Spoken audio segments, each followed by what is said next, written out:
కూర్చుంటాం మేము.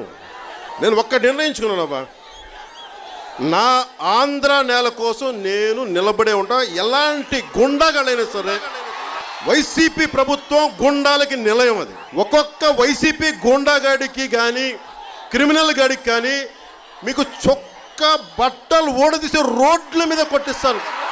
ఒక్కొక్క గుండాగాడికి చెప్తున్నా, శ్రీపాద శ్రీవల్లభుడి సాక్షిగా చెప్తున్నా, పట్టాలు ఓడదీసి కొట్టిస్తాను ఒక్కొక్క వైసీపీ గుండాగాడి.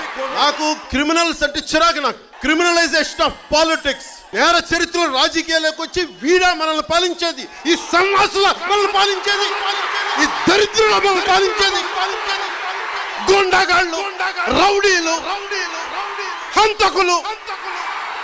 సిగ్గు ఉండాలి మనకి ఇలాంటి నేర చరిత్రల చేత పాలింపబడటానికి. నేను పోరాటం చేస్తా.